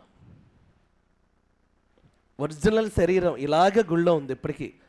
ప్రపంచంలో అతిపెద్ద హిందూ దేవాలయాల సమూహము పూజలు అందుకునేదైతే ఆంగ్కార్ వ్యాట్ కంబోడియాలో ఉంది. పూజలు అందుకునేదైతే ఇండియాలో ఉంది శ్రీరంగం టెంపుల్. 2018లో వెళ్ళాను. స్టూడెంట్స్ అంటే సివిల్ స్టూడెంట్స్కి ఆర్ట్ అండ్ కల్చర్ ఉంటుంది. ద్రావిడియను నగారా దేవాలయాలు ఎలా మేము చెప్పలేం. వాళ్ళ గుళ్ళు ఇవన్నీ తీసుకెళ్తాం. తమిళనాడు తీసుకెళ్ళి ఆర్కిటెక్చర్ ఇవన్నీ చూపిస్తాను నేను. అప్పుడు స్టూడెంట్స్తో వెళ్ళేటప్పుడు ఆ టైంలో అక్కడ చూసాం అనమాట. శ్రీరంగం టెంపుల్ పొద్దున్న 6 గంటలకండి. లుంగీలు కట్టుకోవాలి అక్కడ. ఫ్యాంట్లు వేస్తే ఒప్పుకోరు మాయిలు మొత్తం తిరగాలంటే. లుంగీలు ఎగేసుకొని చమ్మక్ చంద్రలాగా పొద్దున్న 6కి పరిగెట్టామండి. మరి 2018 అంటే మంచి వర్కౌట్లో దిట్టంగా ఉండేవాళ్ళమే. అలా పరిగెట్టి రాత్రి 8 అయింది 9 అయింది. గుడి కంప్లీట్ అవ్వలేదు. ఎంత తిరిగినా గుడి ఉంది. ఆత్రం నేను చూసిన ఆ గుళ్ళోనే. అంటే అతిపెద్ద దేవాలయం కదా, తిరిగొచ్చు అనుకున్నాను కానీ అవ్వలే. చూడండి ఇగో రంగనాథ స్వామి, ఈ గుడి చుట్టూ ఇదే ప్రాబ్లం అక్కడ ఉంటుంది. ఇది ఒరిజినల్ శరీరం, ఇది విగ్రహం అయితే కాదు. హ్యాపీ చూపించాను అమ్మ.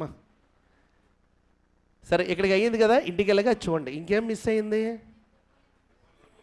నెపోలియన్ మా ఇది కూడా చూస్తే హ్యాపీగా ఇంటికి వెళ్ళి పడుకుని పోదాం. ఏ చదవరు ఎవరున్నా నెపోలియన్ మాయ. ఎందుకంటే భారతదేశానికి డిఫెన్స్ పరంగా క్లోజెస్ట్ ఫ్రెండ్ ఎవరు? రష్యా. రెండోది ఎవరు? ఫ్రాన్స్. మూడోది ఇజ్రాయెల్. అర్థమైందా? అందుకే వీళ్ళ గురించి అంత గొప్పగా చూపించాలి. వ్లాదిమిర్ లెనిన్ మనోడే, జోసెఫ్ స్టాలిన్ మనోడే, వ్లాదిమిర్ పుతిన్ మనోడే. ఈ 100 ఏళ్లలో మనకి ఏ కష్టం వచ్చినా వాళ్ళు చూస్తారు. భారతదేశంలో 1917 రష్యా విప్లవ ప్రభావాలు ఇప్పుడున్న నెహ్రూ, సుభాష్ చంద్రబోస్, భగత్ సింగ్ మీద కూడా పడ్డాయి. వాళ్ళ పుస్తకాలు ఉంటాయి చూడండి. విప్లవము, చంద్రశేఖర్ ఆజాద్. సడన్గా విప్లవకారులు భారతదేశంలో ఎక్కడి నుండి వచ్చారు? ఇక్కడికి లింక్ పెట్టాలి. అంటే నేషనల్ మూమెంట్ చెప్పేవాడికి వరల్డ్ హిస్టరీ మీద అవగాహన ఉండాలి. దాంతోపాటు సమకాలీన ప్రపంచం ఉంటుంది. Contemporary India, ancient India, medieval India, modern India, national movement, contemporary India, world history. వీటిని హిస్టరీ అంటాం. ఎక్కడ? సివిల్స్లో మీకేమో 2-3 ఉంటాయి. ఈయన చంపేటప్పుడు అమెరికా వాళ్ళు, బ్రిటిష్ వాళ్ళు సూపర్గా ఉంటా తెలుసా ఈయన చంపే విధానం. ఈయన చచ్చిపోతే ఎక్కడ శవం వచ్చేస్తుందని చెప్పి బ్రిటిష్ వాళ్ళు ఆయన చంపి సముద్రం మధ్యలో తీసుకెళ్ళి ఓ పెద్ద పడవలో ఒక కర్రను కట్టి, కర్రకి శవాన్ని కట్టి పడవతో సహా శవాన్ని కాల్చేశారు. అర్థమైందా? ఆయన చచ్చిపోయాడు అని బూడిద సైనికులు తీసుకెళ్ళి ఇచ్చే వరకు బ్రిటిష్ పిఎం అప్పుడున్నటువంటి రాజు బయటికి రాలే. అంత పొంచేశాడు మాయ. ఎవడు? Napoleon Bonaparte. బ్యాటిల్ ఆఫ్ వాటర్లూ అని ఒకటి ఉంటుంది, సూపర్గా జరిగిన యుద్ధం. మీరు ఇంటికి వెళ్ళాక ఒకసారి చూడండి. ఈయనే నెపోలియన్ బోనపార్టీ అంటాం. ఎందుకు ఇందులో చూసే అయిపోయింది కదా.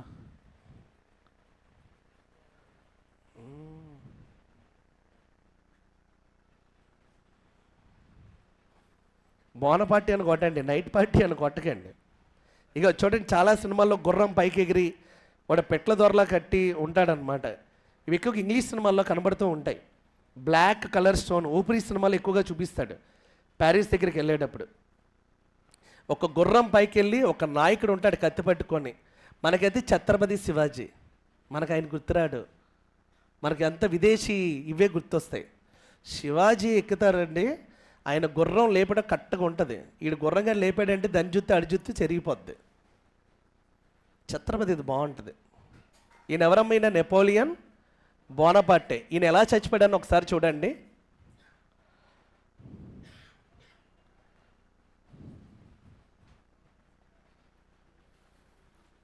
సింహం, భర్తమాత కన్నా సింహం చూడండి. చూసారా? గుర్రం ఎక్కి నించుంటే చూడండి, దని జుత్తు ఎగరదు, తెని జుత్తు ఎగరదు. కత్తి పట్టుకుంటే రాజసం, వీరత్వం ఉండాలి. కళ్ళలో చూసారా రౌద్రము? ఇది భారతదేశాన్ని రూల్ చేసిన ఏ మగవాడు ఏ అమ్మాయి కళ్ళలోనైనా కనబడుతుంది. చూడండి, శివాజీ రాజసం ఆ జెండా పట్టుకున్నప్పుడు చూడండి, ఆ రంగుకి వీటికి అందరూ స్త్రీలు కానీ ఎవరిని తీసుకుంటే ఎలాగ ఉంటారు. ఈ దేశ రక్తం అలాంటిది. ఎవరో ఎందుకు ఝాన్సీని తీసుకోండి. కత్తి పట్టుకుంటే కమెడియన్లా ఉండకూడదు, కత్తి పట్టుకుంటే ఖతర్నాక్గా ఉండాలి. చూసారా, ఇది ఈ స్టైల్. ఛత్రపతి శివాజీది గుర్రం ఇలా లెగిస్తే పైకి. బాలకృష్ణ ఎక్కువ ట్రై చేస్తూ ఉంటాడు మన తెలుగు సినిమాల్లో. చూడండి, ఇక ఈవిడ విశ్వవీర వనితగా పిలుస్తాం, ఝాన్సీ లక్ష్మి భాయ్, రాణి అబ్బక్క, వీళ్ళు ఇంకా చాలామంది ఉన్నారు. ఈ రోజుకి ఇది అయిపోయిందమ్మా బారోడ్ కాన్సెప్ట్స్. దీంతో స్టోరీ ఓవరు. ఒకసారి చూడండి, అది రష్యా అయిపోయింది కదా, ఫ్రాన్స్ రష్యా. చాలు, నెక్స్ట్ ఇంకా మిగతా రేపు చూద్దాం. సంధ్య ఒకసారి చెప్పమ్మాయి, మర్చిపోయాను అనుకున్నావా?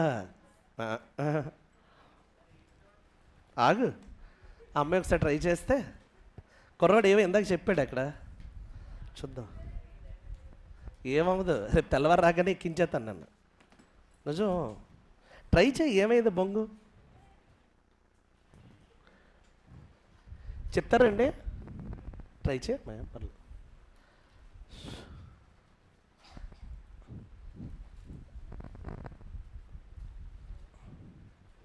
Five minutes.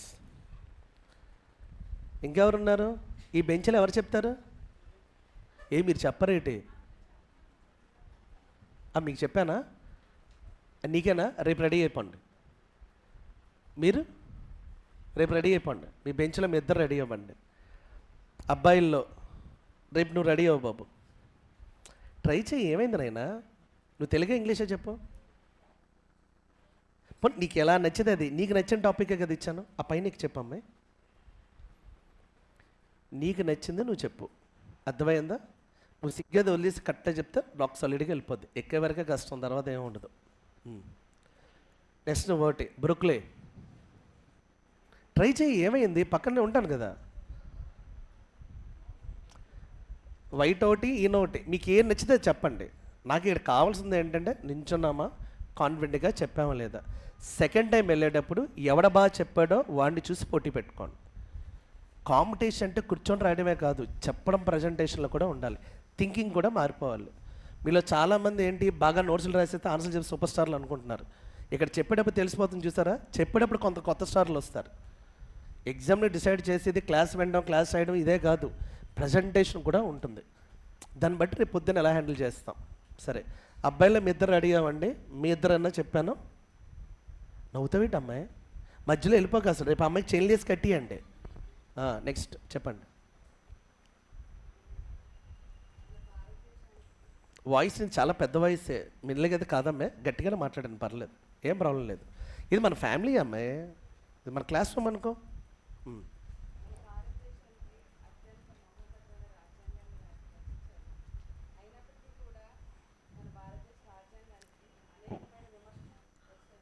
ఇంకొద్దిగా వాయిస్ పెంచమ్మాయి.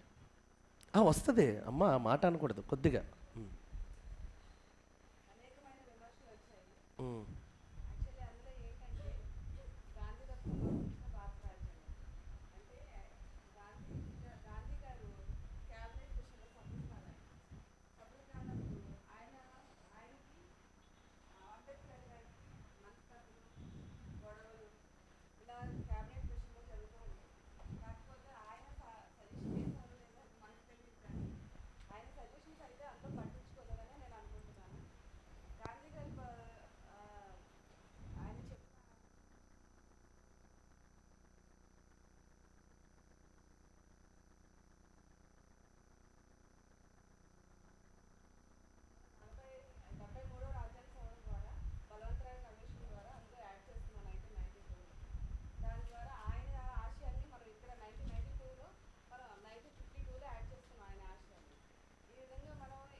ఓకే, అట్లీస్ట్ అమ్మాయి ఒకటి ట్రై చేసింది. మీరు చూసారా, మధ్యాహ్నం వెంటనే చెప్పించుంటే ఫుల్ చెప్పిస్తున్నాం. క్లాస్ అంతా వేరు వేరు చేశాం కదా, ఇప్పుడు వచ్చేసరికి ఇంకేం గుర్తుండదు మీరు ఏం ప్రిపేర్ అయ్యి అన్నది. ఓకేనా? ఎవరైతే ఆల్రెడీ అయిపోయారో వాళ్ళు నేను ర్యాండమ్గా నించోబెడతాను. అర్థమైందా? ఎవరు? శ్రావణి అని, ఇంకా నిన్న ఎవరు చెప్పాడు అబ్బాయి, ఉమేష్, రోజా, ముగ్గురు అయితే క్లియర్ అయిపోయాయి. మీ ముగ్గురు ఈసారి ర్యాండమ్గా సడన్గా లేపి నించోబెడితే చదివేసేలా ఉండాలి. మీ పని క్లాసుల్లో కూర్చునేటప్పుడు ఎప్పుడు నేను చెప్పమంటానన్నది తెలియదు. ఓకేనా? అలా రెడీ అయ్యేటట్టుగా క్లాస్ వింటూ ప్రిపేర్ అవుతూ ఉండండి. ముగ్గురు క్లియర్ అయ్యారు, మిగతా వాళ్ళు ఇంకా టైం పడుతుంది. అలా రేపు ఒకటి చూద్దాం. రేపు నీకు కూడా చెప్పినట్టు ఉన్నాను కదా, మీరు ఒకటి వాళ్ళిద్దరు ఒకటి ముగ్గురు. నవ్వడాలు ఏం లేవు. ఆ జీవి వస్తాడు, వాడు గుర్తుపెట్టుకోండి. అవకాశం ఎప్పుడు పక్కోడికి మనం ఇవ్వకూడదు. నీకు ఇచ్చాను, నువ్వు చెప్పకపోతే పోతాడు. మనం ఎందుకు బతిమలాడుకోవాలి? తెలుగు అర్థమైందా? వీలైతే అలాగా కిషోర్ని అడిగితే అక్కడ అడిగా అంటాడు. వాళ్ళు చూపించకండి, అవకాశం పోద్ది. మనకు అవకాశం రావాలి, మనం ప్రజెంట్ చేయగలిగితే సరిపోద్ది. నెక్స్ట్ ఎక్కువ కంటెంట్ కొంచెం చూసుకొని రండి బాబు. రేపు వచ్చేటప్పుడు ఎవరెవరికైతే చెప్పానో మీకు నచ్చిన టాపిక్ మీరు రండి, కానీ వీళ్ళు చెప్పేసి చెప్పకండి. ఓకేనా? కొత్త టాపిక్ ఏదైనా ఎంచుకోండి. రేపు నువ్వు పార్ట్స్, బారోడ్ కాన్సెప్ట్స్ ఆల్రెడీ చదివి ఉన్నవి కాబట్టి ఓకే, నువ్వేనా అంతే. పార్ట్స్, బారోడ్ కాన్సెప్ట్స్ ఇవాళ అయ్యాయి అమ్మ. అలాగే మేకింగ్ ఆఫ్ కాన్స్టిట్యూషన్ అమ్మాయి చెప్పేసింది. మిగతా ఏమైనా టాపిక్స్ ఉంటాయి కదా, లక్షణాలు, ఇవన్నీ నా ఎక్కువ పాయింట్లు 17 పాయింట్లు ఉన్నాయి చూసా సేలియంట్లో. ఓ 10 పాయింట్లు చెప్పు కరెక్ట్గా. మనం ఒక 5 చెప్పండి చాలు. నేను వీళ్ళకి ఇచ్చానంటే వీళ్ళే కాదు, రేపు సడన్గా వచ్చి మీరు చదువుకొని మీరు కూడా చెప్పచ్చు. సార్ నేను చెప్తాను అన్నారు అనుకో, చెప్పనే చెప్తాను. మీరు ఎవరు లేరు కాబట్టి వీళ్ళందరినీ రమ్మంటున్నాను నేను. ఓకేనా? సరే పదండి.